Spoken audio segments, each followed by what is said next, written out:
जय राधा माधव कुंज बिहारी।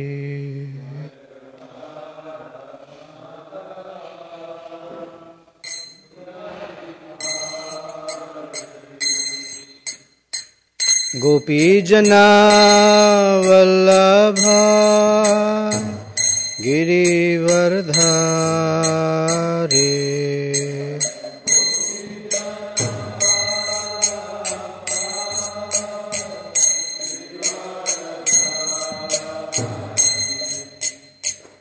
यशोदानंदन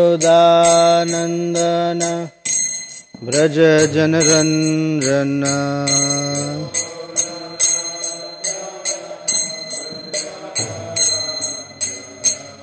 यमुनातीर यशोदानंदन ब्रज जनरंजन।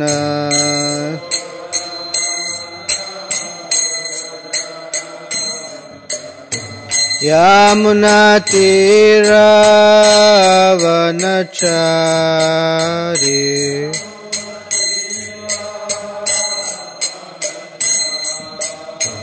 यमुनातीरावनचारी।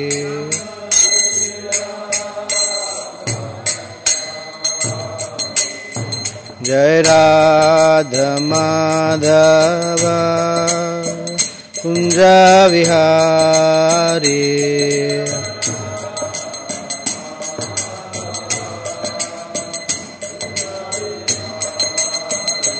जय गोपी जनवल्लभ गिरिवरधारी।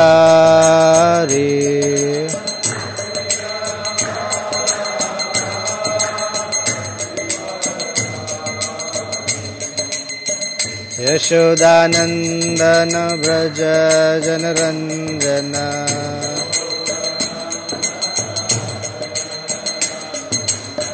यमुनातीरावनचारी।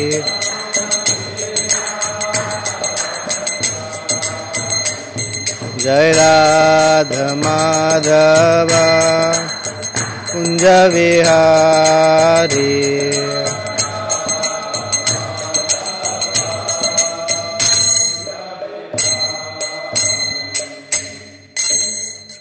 जय ओम विष्णुपाद परमहंस परिव्राजकाचार्य अष्टोत्तर शत Shri Shrimad his divine grace AC भक्ति वेदांत स्वामी शिल प्रभुपाद की जय।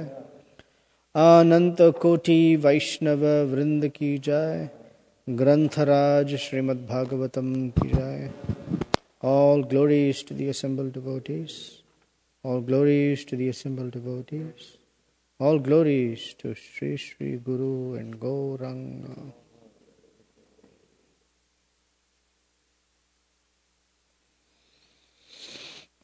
Om Namo Bhagavate Vasudevaya.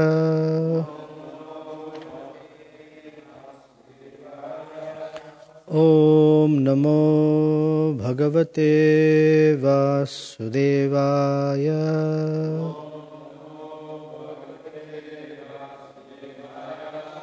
Om Namo Bhagavate Vasudevaya.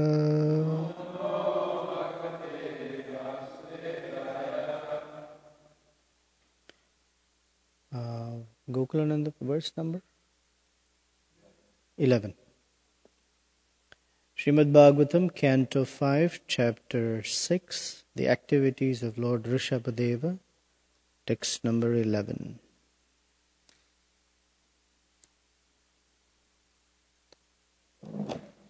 This is in prose.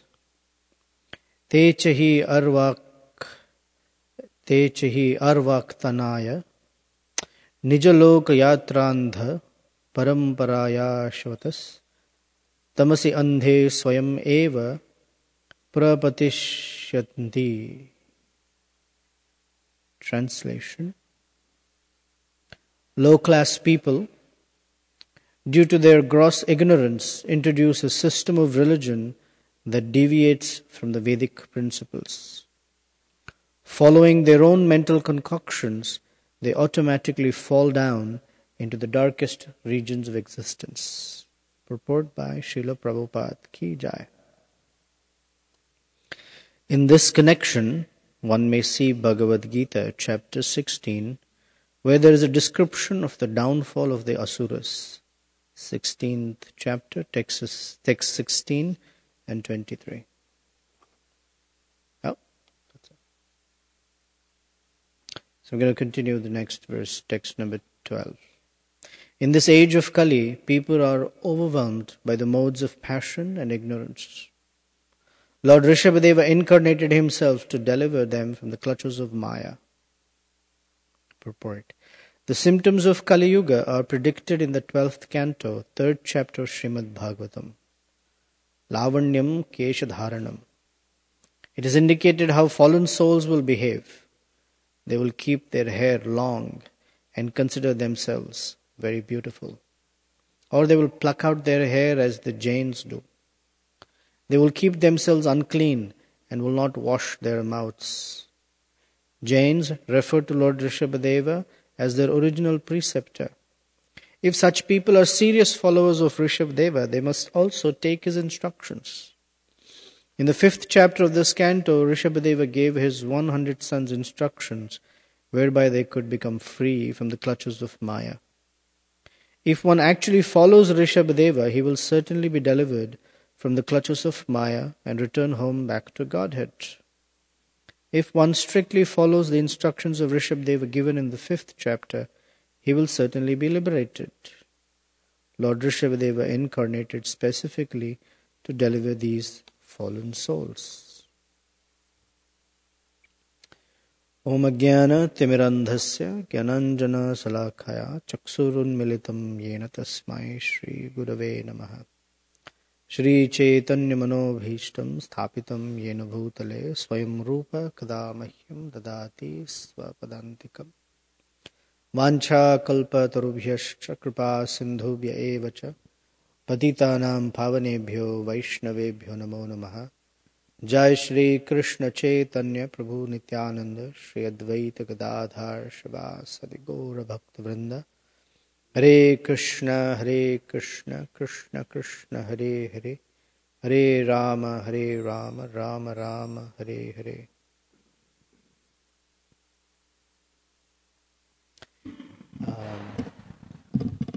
If you don't mind, may I have a Bhagavad Gita?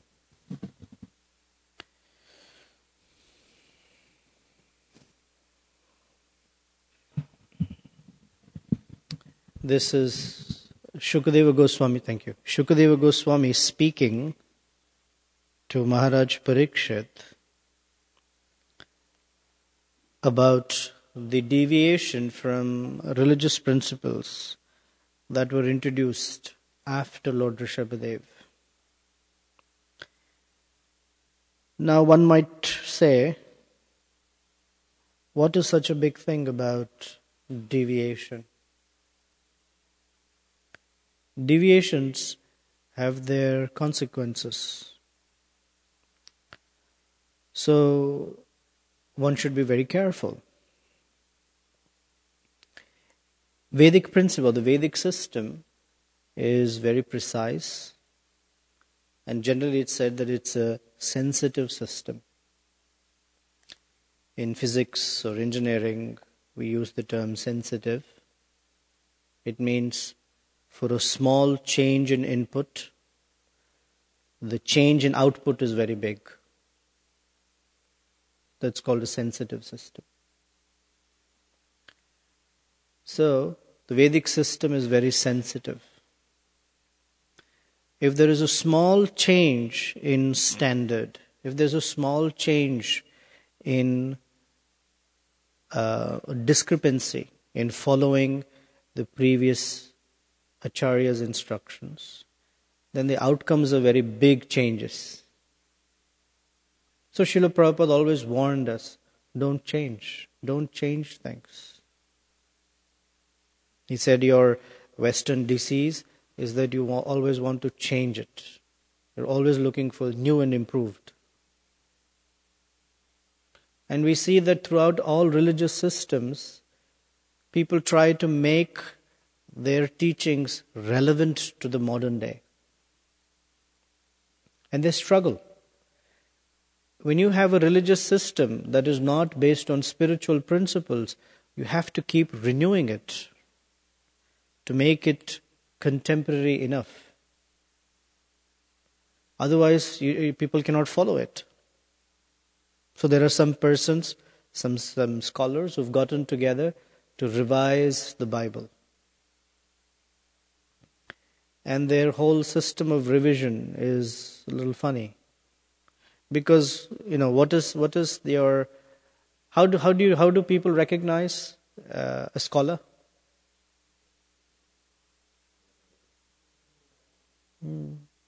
His first basic principle is that he should disagree with all other scholars. Disagree with all other scholars. And therefore he should give something new and different. Only then is called a scholar. In the Bhagavad Gita, Prabhupada calls a Muni. They don't like to follow status quo. Everything has to be new that they have introduced. New theory, new perspectives. So when scholars get together to get to agree with each other is like more. In fact, Krishna Prema is easier.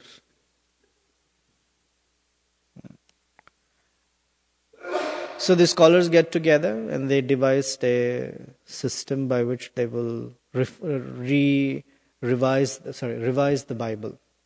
So they came up with a point system.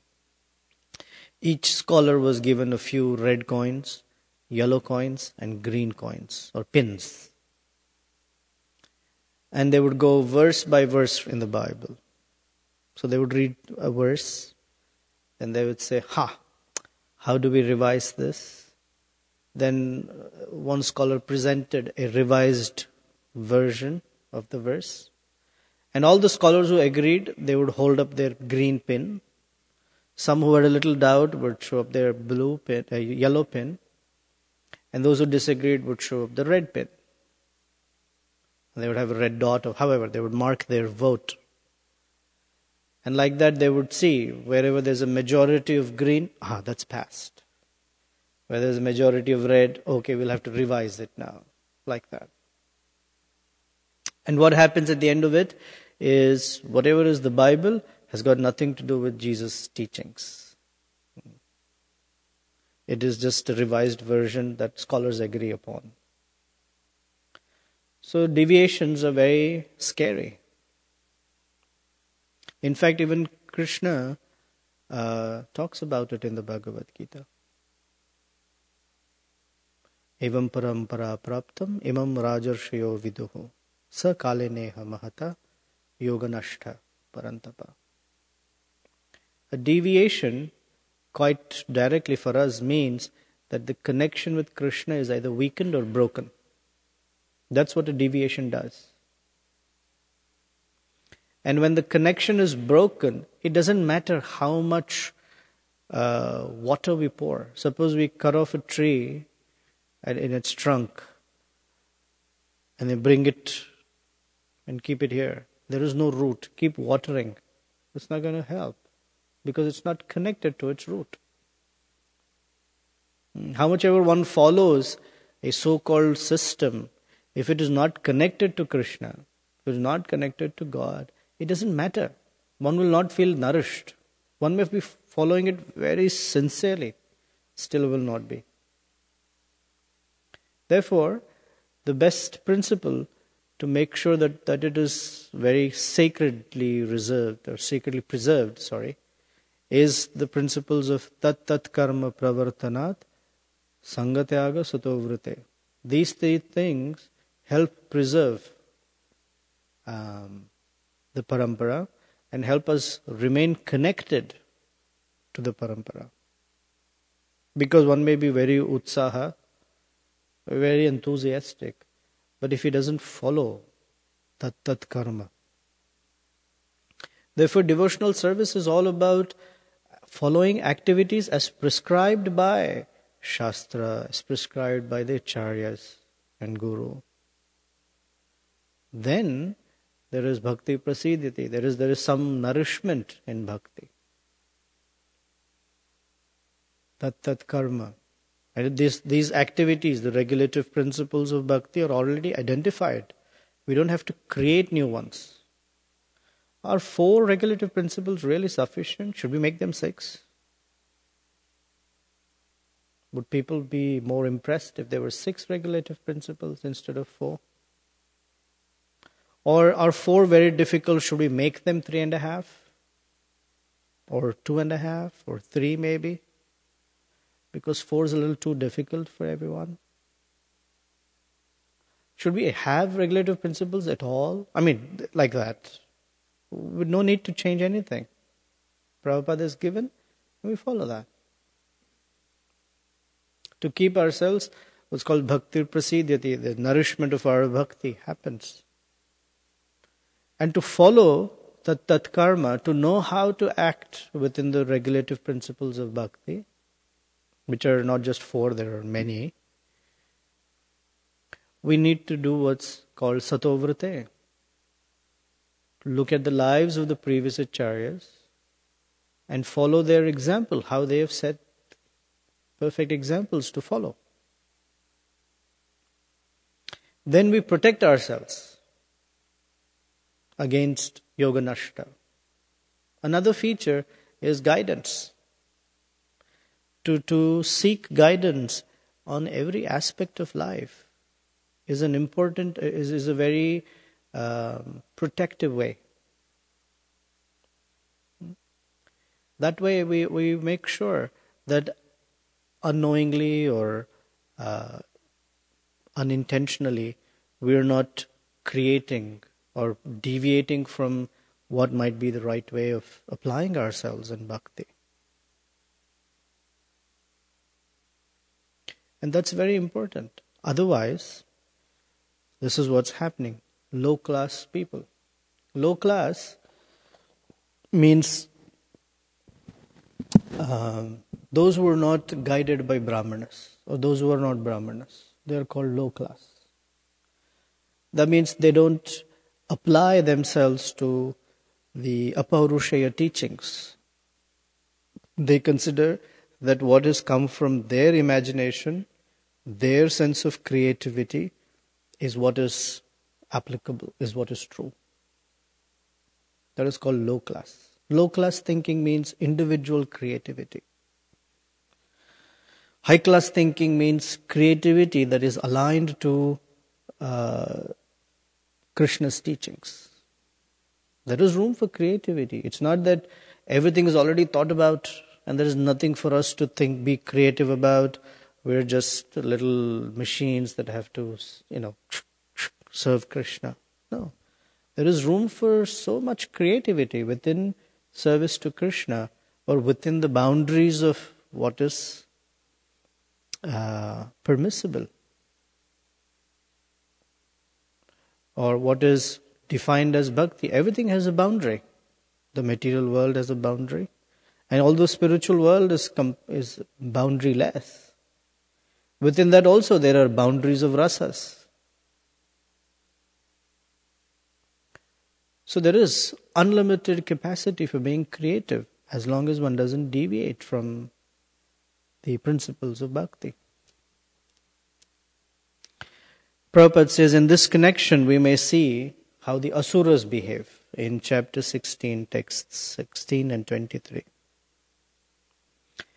And this is a nice way of describing. Krishna says, Aneka chitta vibhranta mohajala samavritaha prasakta kama bhogeshu patanti narake ashuchau. Vibhranta means very, very perplexed. Aneka chitta, numerous anxieties. One is perplexed by numerous anxieties. Mohajala falls into a massive network of illusion. Prasaktaha kama bhogeshu. He is completely attached. In Sanskrit, wherever the word pra is used as a suffix, it is to give superlative intensity. Prakrishta rupena. Asakta means attached. Prasakta means very, very, very attached. What is he very, very attached to? Kama bhogeshu, to sense gratification. Such persons, patanti narake, and is ashucha. Ashucha is unclean. The unclean thought, in the context of this discussion, is to deviate from the teachings of bhakti or the teachings of the previous acharyas or the incarnations of the Lord. The destination is terrible. And 1623, Krishna says, Yeha Shastra Vidhim Utsrajya, one who neglects or is careless about Shastra Vidhi, the way Scripture tells us to do certain things. In fact, Scripture tells us to do everything. Yeha Shastra Vidhim Utsrajya, Vartate Kamakarata. Kamakarata means whimsical behavior. Sana siddhim avapnoti. Such a person cannot get any perfection in whatever they do. Na sukham, na param gatim. Nor happiness, nor the ultimate destination. Whimsical behavior comes because of uncontrolled senses, uncontrolled mind. Even if one has good intention, it is still considered whimsical behavior. Because good intentions without proper guidance will not be really good intention. It may be good only within certain frame of reference. So to be genuinely good, the intentions have to be within the purview of Scripture. And even within the purview of Scripture, as guided by the spiritual master and sadhus. Otherwise, serious deviations from Vedic principles will manifest. Then although the new principles, the newfound principles may be convenient, or what people will like, or they may be popular, people will not feel happy. People will not feel spiritually nourished. They will remain within the purview of the anxieties of life. They will remain within passion and ignorance, maybe even goodness to some extent.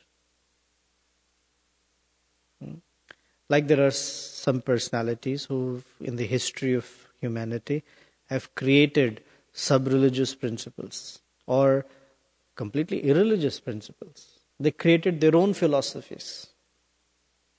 Why should you follow God? There is no God. You can create your own. There was a time when Srila Prabhupada was sitting with his disciples, and one such person, one such philosopher, they were discussing. Prabhupada was poking holes in that personality's, logic or mentality.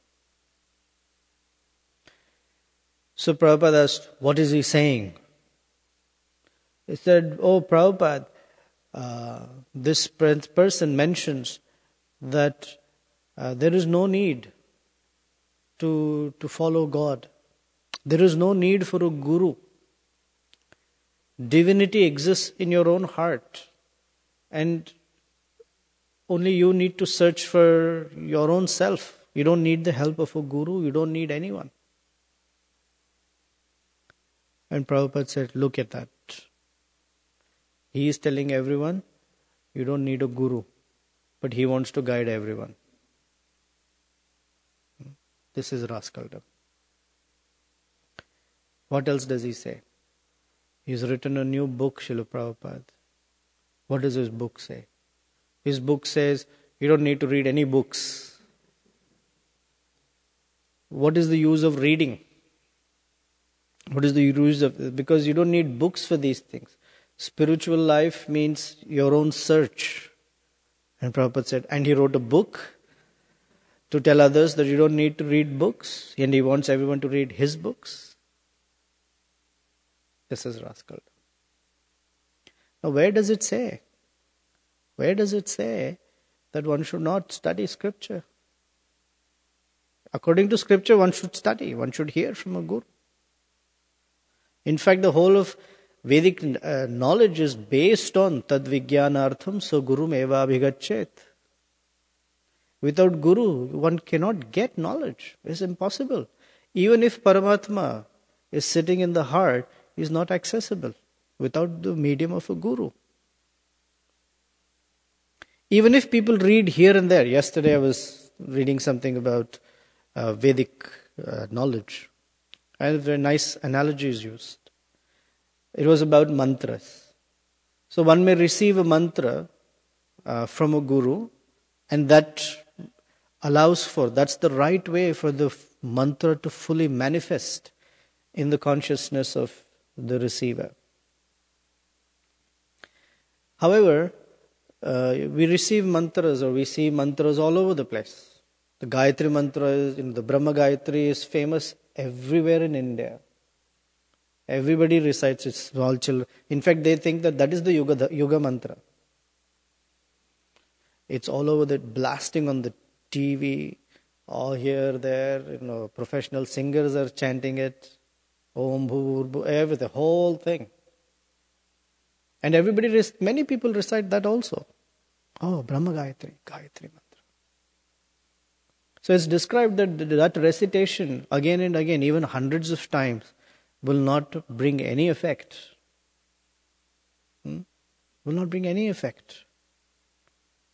Just as if you get a banyan seed, you put the seed into the ground, you can pour water, you can do anything, it will not sprout. Banyan tree will not come if we just plant a seed. In fact, a banyan tree only manifests apparently when a sparrow will eat the fruit, and pass the seed out as stool. Only then the banyan tree manifests. Something about the sparrow going through its digestive system. Similarly, mantra will only sprout in the heart after it has been passed through the lips of a guru, Sadguru. Otherwise it will not have effect. So such principles where one doesn't need a guru, one doesn't need a teacher is complete bogus. One needs. Otherwise the deviations are very, very significant. The significant deviation is one will not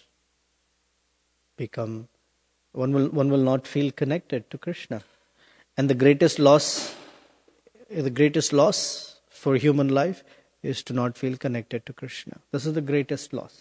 One may be successful in everything else. But according to Rishabhadev, Prabhupada is telling us back again, if one is really a follower of Rishabhadev, one should follow his teachings. And right in the beginning of his teachings, he says, Parabhavastavad abhodajata yavanna jigyasata atmatattva yavat kriya tavadidam manovai karmatmakam yena sharira bandha. So these deviators, although they may create new philosophies or new ideas, their followers and they themselves will be sharira bandha. They will be bound to another body. In fact, these pseudo-religionists cannot do anything for uplifting their followers. In fact, they make their followers so dependent on them that when they leave, all of their followers are lost. They don't know what to do. They make their dependents so misguided that they very sincerely, with full fervor, follow the pseudo-spiritualist and go to where he is going. And his destination is really, really very dark place. So all his followers go to a very dark place. Yanti deva vrata devan pitran yanti pitran vrata bhutani yanti bhutejya madhya jinopimam. And they also sing bhajans. In fact, they create also new bhajans. They concoct bhajans. And their followers sing very nicely all those bhajans without knowing the meaning, without understanding what they are singing. So one should be very careful. Now for us, the careful, we're not following pseudo-religionists, but we should be careful to not deviate from Prabhupada's teachings. We should be careful to be, here the words used, strict followers. Strict followers indicate for us that we are fully chaste, that we are in high fidelity to Prabhupada's teachings. And for that we should know what the teachings are. So we have to hear carefully. Otherwise, we will not be free from the clutches of Maya. And here he's saying, Lord Rishabhadeva incarnated himself to deliver them from the clutches of Maya.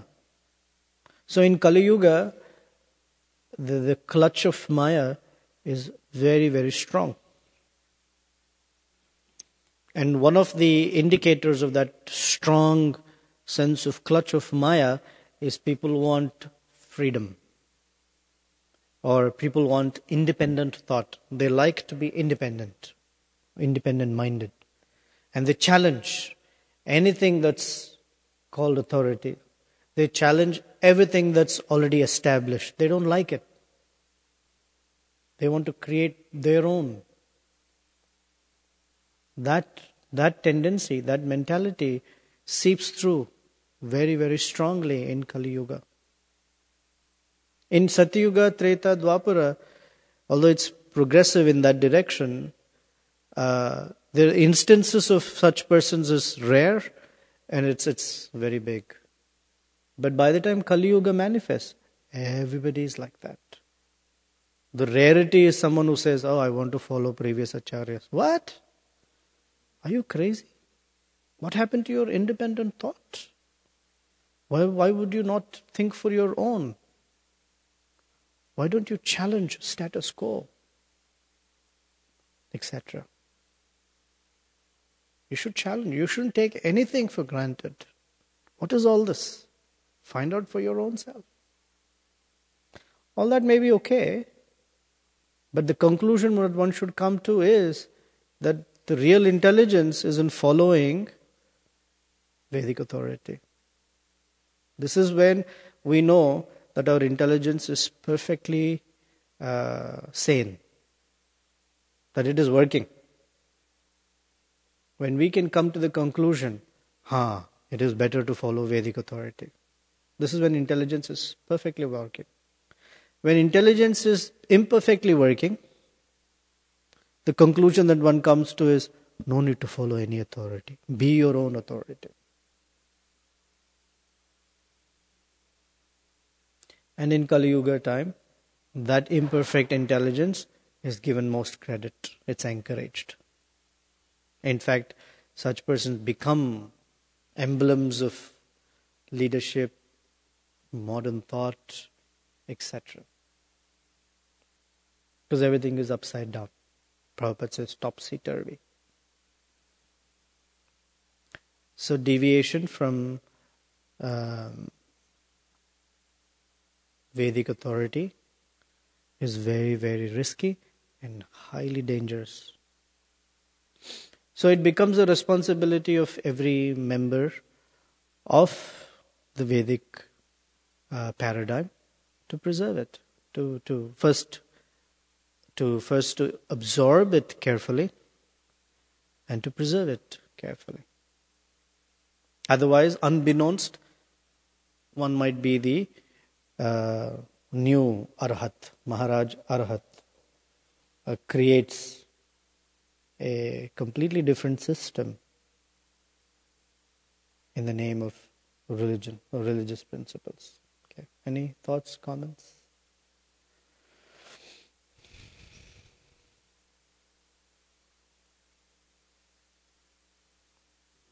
Yeah.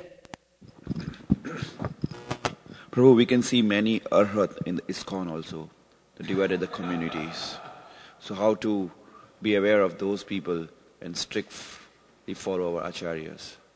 Because we might get bewildered certain time following those arhats.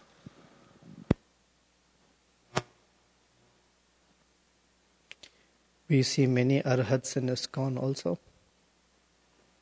Huh?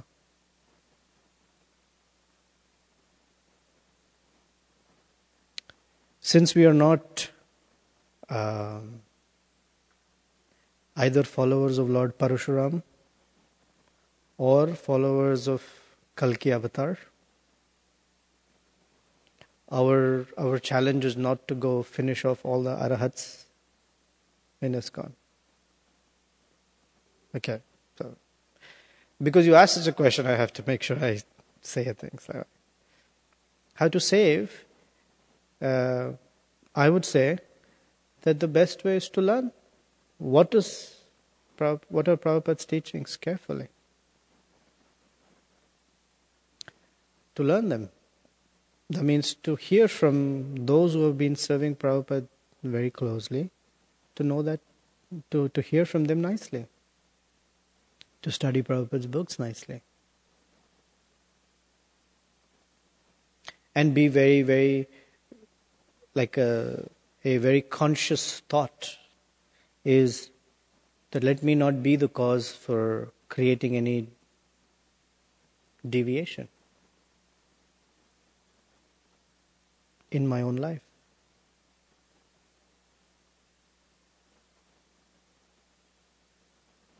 And if someone says something that doesn't seem infidelity with Prabhupada's teachings, then we go verify. I heard something like this.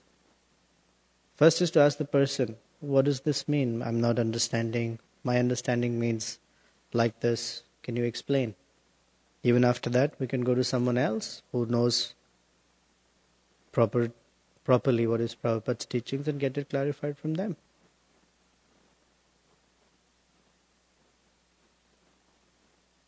Yeah?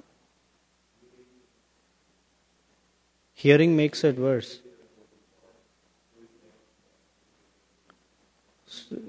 Remember, just hearing something doesn't contaminate the consciousness. It depends on the proclivity of our own consciousness. Okay? I heard something sweet, so I'll share with you. Consider the scenario. Nalakuvara and Manigriva are frolicking naked in the Manasarovar lake in Kailash mountain. And here comes Srila Narada Muni. Okay. And what was Narada's consciousness when he saw that? He said, oh, what a fallen fellow. What a fallen fellows. How can I help them? If Shukadeva Goswami were to come there, he would be indifferent. He probably would not even notice anything. Because this described in the previous, girls were bathing naked. Shukadeva Goswami didn't even notice. He just walked by. He was just indifferent to everything. If Ajamila saw it, what would he do? His mind would be working on, when Nalakuvar and Manigriva leave, I will jump in. Because that's what he did. He pursued the prostitute. If Ravana were there, what would he do? He would push out Nalakuvara and Manigriva, and because that's what he did to Nalakuvara's wife. So it depends on the proclivity of our consciousness. You understand? That's what makes us very attracted to deviation or not. So our everyday investment is to not be inclined this way, but be inclined towards Srila Narada Muni and our acharyas. That's our fidelity. So even if we hear something that is completely out of line, we are to build sufficient Krishna conscious strength to not get, oh really? And if we don't have that, which most likely we don't, then we immediately bring that, whatever we have heard or that's bothering us or it seems like arhat-like, whatever is, to the right person, our spiritual master or spiritual guides, and clarify it and rebuild our consciousness from that vibration. Sometimes we think, why should I bother the spiritual master? He's very busy. We shouldn't think like that. That is wrong thinking. Yes, spiritual master is busy. But he has already he has accepted the service of giving guidance. Correct? Then if he is busy, that is his problem between him and Krishna. We should go to spiritual master. We should go and take guidance from other devotees. Just so that I guess, vibration is subsided. Otherwise it will grow. This is what Ajamila's problem was. While he was fighting the thought, he was also investing in it. And so it grew and grew and grew and grew.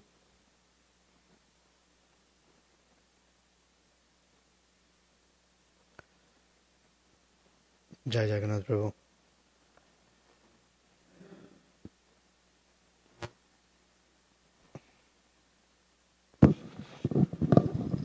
You were mentioning about the importance of tat tat karma pravartana. Yeah. I had a question about that. I was wondering when one of the important factors of tat tat karma pravartana is chanting the holy name of Krishna, of course. Yes. And I was wondering if you could maybe explain about the relationship between weakness in chanting and deviation, because it's been my experience, and I think Gokulananda Prabhu also was speaking about this the other day, Right. that there seems to be a direct correlation between weakness in our chant. And then I was specifically wanting to know about the aspect of, oftentimes as newer devotees, practitioners, we think, well, this is just the stage that I'm at. And therefore, it kind of softens the blow in our heart that our chanting is actually completely weak and absurd. And because that's just where I'm at, and when I gradually make progress through years and years and years, then I'll get better. So I was kind of wanting to know how much should we be alarmed when our chanting is, weak, and in terms of deviating from the prescribed method.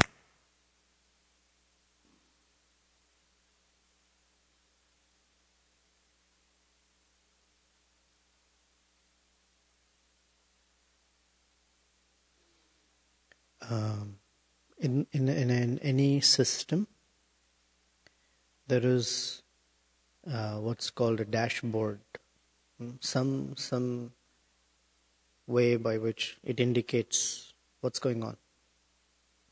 In a car, you have a speedometer, a fuel gauge, all of the heat that's showing us what's happening in the car. And these are important. Similarly, in our, bhakti, the greatest indicator is our chanting. It is not only the indicator, it's also the fuel, but it indicates. How we chant our japa is an indicator of what's happening. Now Lord Chaitanya did say, Durdaivam idrisham iha janinanuragaha. And sometimes people take shelter of that verse in a wrong way. That I have no taste, so what to do? Let me not do anything to cultivate taste. Durdaiva. That's complacency. What to do? We very conveniently shift between neophyte and madhyama according to what we like. When we meet someone and we have to preach to them, we preach like a madhyama. But when our own chanting is, what to do? I'm a neophyte. What to do? I'm a neophyte. What to do? I'm in my fallen condition. Like we preface our question also in my fallen condition. So that just in case someone gives an answer, it's not too difficult to follow. Like, in my fallen condition. So chanting of Hare Krishna is the life of a devotee. In fact, we do anything and everything just to be able to chant Hare Krishna properly. And when we don't chant Hare Krishna properly, then the risk we should be aware of is, I'll be very vulnerable to the modes of nature today or regularly or whatever. At the same time, it's not like when we chant Hare Krishna, Lord Krishna is dancing in our consciousness, on our tongue. Nice if that happens, but it's not expected. What's expected is that we sincerely follow the chanting of our 16 rounds and to the best of our ability bring our consciousness to the sound vibration. Krishna looks at that. Lord Nityananda and Lord Chaitanya look at that. And they protect us. Otherwise, we won't even recognize that what we are saying or doing is such a deviation. We won't even recognize it. One of the qualities of ignorance is lack of awareness. Or we emphasize something instead of the true religious principles. Meaning for somebody who, let's say, is in distress, instead of emphasizing somehow or the other to take shelter in Krishna, even if it's a difficult instruction to follow, we may follow some sub-religious thing. Of course, I don't want to say something without qualifying it. In some cases, that may be necessary. But the person must be told, shelter of Krishna, because you cannot take that, something right now. But you should always remember, shelter of Krishna is the only solution. Otherwise, then we become another, or whatever person might say or do becomes, at best, religious, looks sattvic. And Krishna suddenly, or over time, just becomes this phantom figure. But for a bhakta, Krishna is supposed to be very tangible through the chanting of the holy name. In fact, that's what we are taught. Doesn't matter whether we appreciate Sri Vigraha or not. Doesn't matter whether we can even fit in our minds what Krishna looks like or who. Our whole thing of connecting to Krishna is to chant Hare Krishna. That's our only connection. So it's very, very, in fact, that's the only principle. Everything is being taught just to chant Hare Krishna carefully. Why do we do Vacho Vegam, Manasa, Krodha, Jiva, Udara, Upasta, Vega? Why? Why to control these things? There's only for one reason, to be able to chant Hare Krishna. The 6 things to be aware of that will hurt our bhakti. Why? So we can chant. Like that. It's the most important. It's the life of a devotee.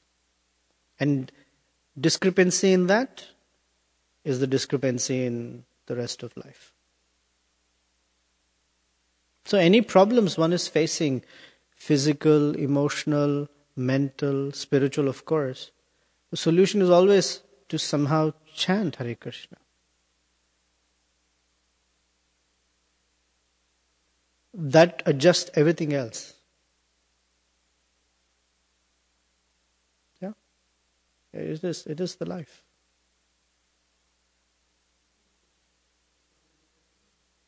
Let's take what's here and then we'll go to internet question. But Glenn? A little bit, Prabhu, about chanting. Could you please speak a little bit about chanting at all times? Well, that's the instruction. To chant always. And each person has a different state of realization and strength to do so. So Haridas Thakur was chanting all the time.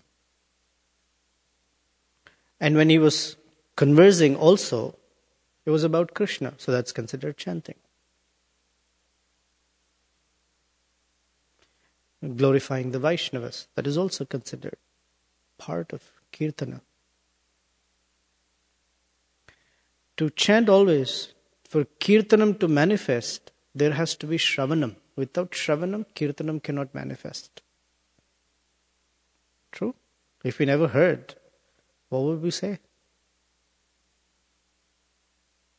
So our acharyas explain that to come to the stage of full Kirtanam, all the time chanting, Sada Hari, that there is proper hearing.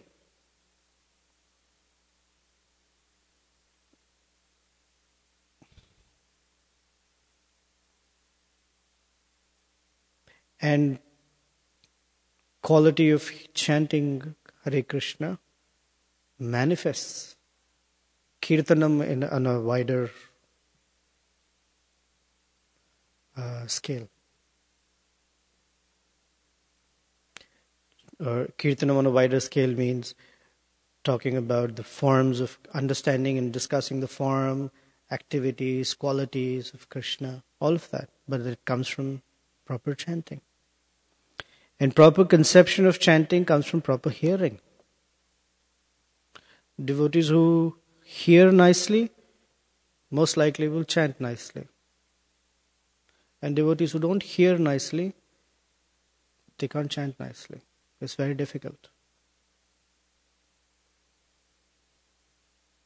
Like even in Kirtan, right? If the leader is singing something and we are not hearing properly, we can't sing.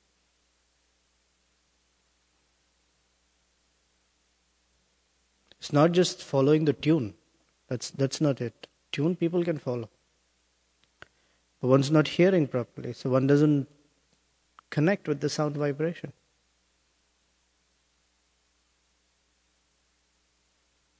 Right? Jai Jagannath Prabhu and I laugh about, suddenly in the middle of Kirtan, space out happens.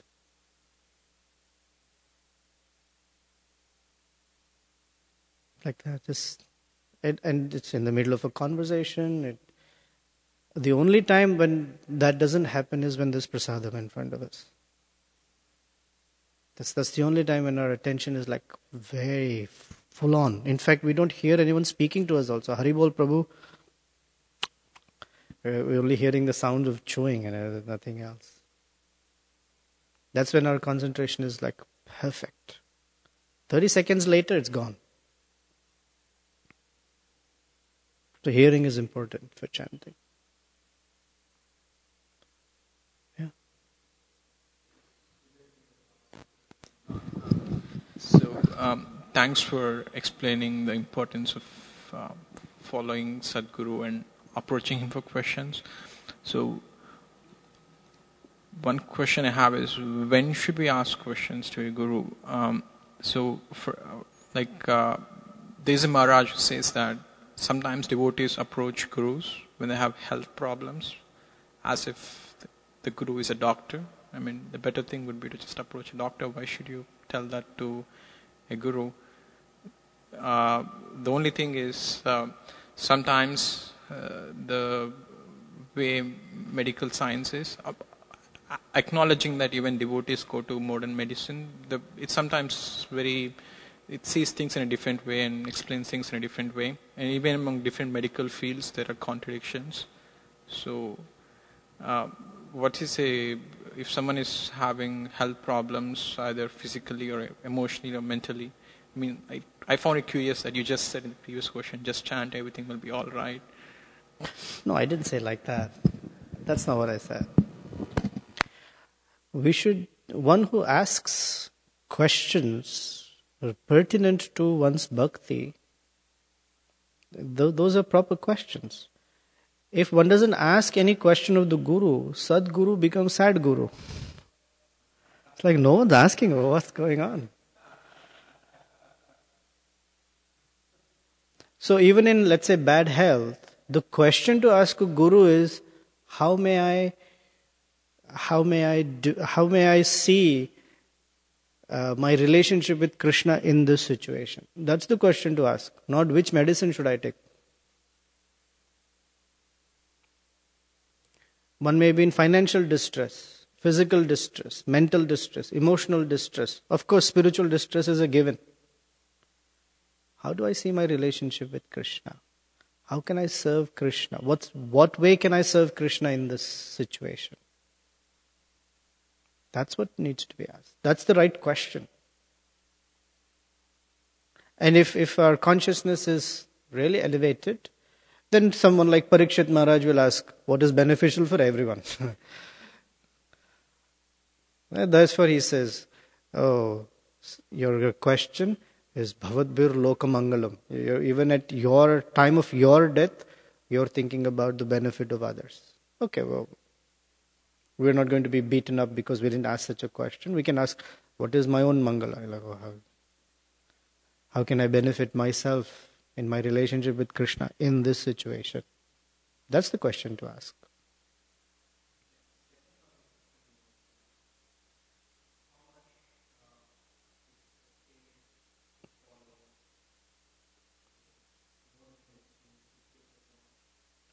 Yes, each person's faith.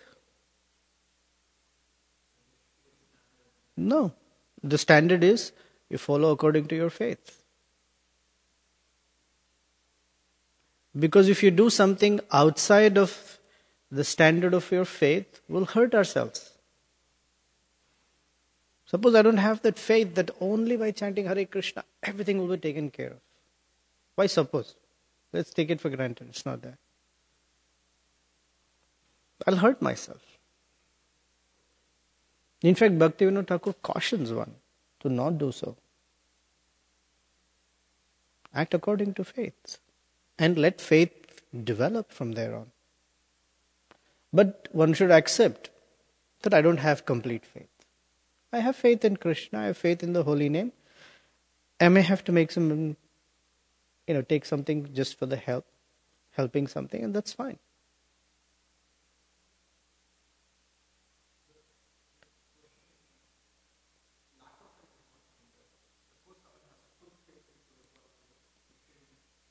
But going to a doctor doesn't deviate from spiritual principles.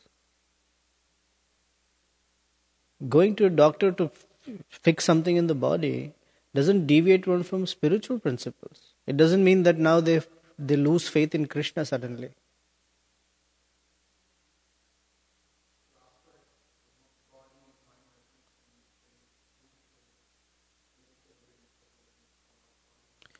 Whether that evidence is true or not, at that point in time, we're putting some faith in that evidence, right? Or some people will not put any faith at all. Oh, I can't put faith in this. So then they will look for something where they can put their faith. This system or that system.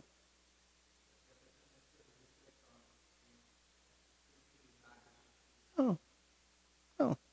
Suppose they're in an accident and something breaks and they need surgery. Now there are persons who don't even need that.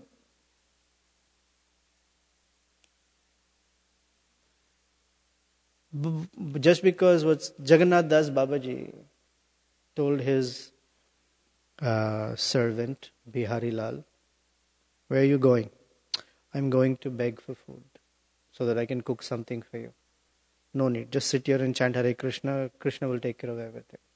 Okay, Hare Krishna, Krishna Krishna. The villagers came and gave whatever. He said, see, I told you. Bihari Lal was sick with high fever. He put a tulsi leaf in his mouth and told him to chant Hare Krishna. Fever went away. If you have that faith, fantastic. For some persons, a little Tylenol might help to move about, and so they take that. But that doesn't deviate my faith in Krishna, just because now I've taken Tylenol. Who's more powerful, Krishna or Tylenol? Right? There's a verse, one second. There's a verse in the 7th canto of Bhagavatam, in Prahlad Maharaj's prayers, that parents, they may do everything for a child, but yet they cannot protect the child. Medicine is designed. Where's the intelligence for medicine coming from? Krishna only. Yet, it's not necessary that one who has access to medicine will have life. And one who has access to a boat will cross through an ocean unless the mercy factor is not there. Prahlad Maharaj is praying to Narasimhadev like that. That your mercy supersedes everything else. And within your mercy, I might do this and that, but that's it. I'm dependent on your mercy.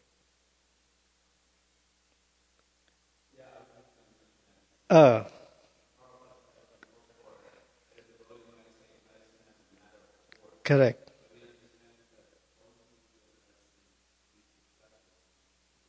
Parents may take care of a child, but without Krishna's mercy, what can they do? Like that. So it may be this system of medicine, it may be that solution, but one tries to seek Krishna's mercy through that. Internet question.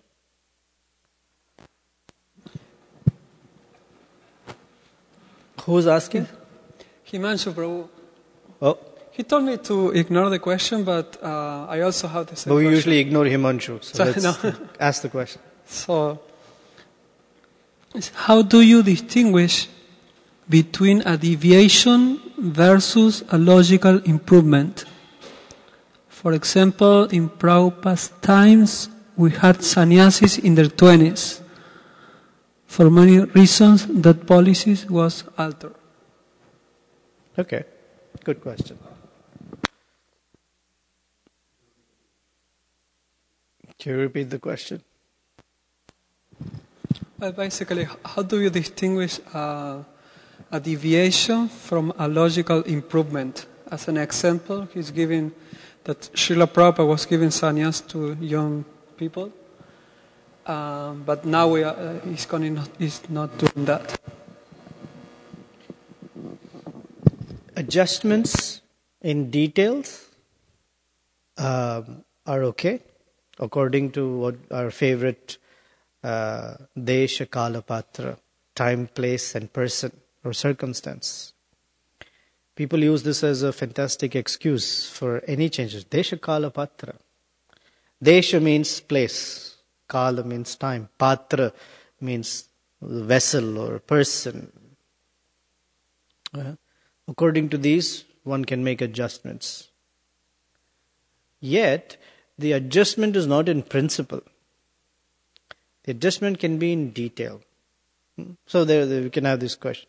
Prabhupada initiated women in the West with Brahman Diksha, and they are on the altar. But in India, most people will have a heart attack, because that's a deviation from Vedic principle. Yeah, Prabhupada said, well, we're preaching to Westerners, and how can we not give them? So, the principle is preaching, the spreading of Krishna consciousness is more important. So, there are smarta rules, and then there are the acharyas who know how to apply. For example, Narada Muni gave Ratnakar to chant the name of Lord Ramachandra in rivers. There was no mantra like that. It's not even Vedic. But he knew, for this person, whether he chants in rivers, because the principle is to chant Krishna's name, and the principle is whether you chant it in reverse or straight, the efficacy is still there. That's a higher principle. So one should rely on, one should either be an acharya, and in case we unfortunately are not, then we rely on the previous acharyas. And we rely on higher authority. Is this a deviation? I've always heard that there are two ways of passing an exam. One is you very carefully avoid an F. And the other is you shoot for the A. So if we carefully follow Prabhupada's teachings, then we don't have to worry, am I deviating? Am I deviating? Am I deviating? And if one is too worried, am I deviating? Am I deviating? Then we should be aware that we are already on the borderline of deviation, because that's where we're worried about. Have I failed? Have I failed? Have I failed? So follow carefully. I mean, following carefully is not easy. It's not at all easy, because one of the things is that we are servants of our minds. And the mind is a cruel master that caresses us nicely, whispers sweet nothings into our ears, and quietly takes us outside the boundary line. And we say, oh yeah, very nice. And says, no, don't worry, you keep chanting your Hare Krishna, just walk with me. And before we realize, we're like, whoa, where are we? Because it's crazy. So then that's why this whole chapter was, do not put faith in the mind. And one way to not put faith in the mind is to check with higher authorities. And it may be very silly details in the beginning. It's okay. Very silly details is okay. In the beginning. As we learn, then we'll become a better understander of, oh, that's how these principles work. So in Krishna consciousness, we should learn the principles. What principle is being taught? As we study Prabhupada's books, or we hear from our spiritual masters, we understand what principle is being spoken about. And so sometimes spiritual masters don't give details. Some do, some don't. So we can learn what the principles are. And if we have a doubt, we should ask, what is the principle? I didn't get it. What's the principle that I'm being taught here? Like that. Since Himanshu is not here for a follow-up, we'll end here. Thank you very much. Srila Prabhupada ki jai, Srimad Bhagavatam ki jai, Gaura Premanande.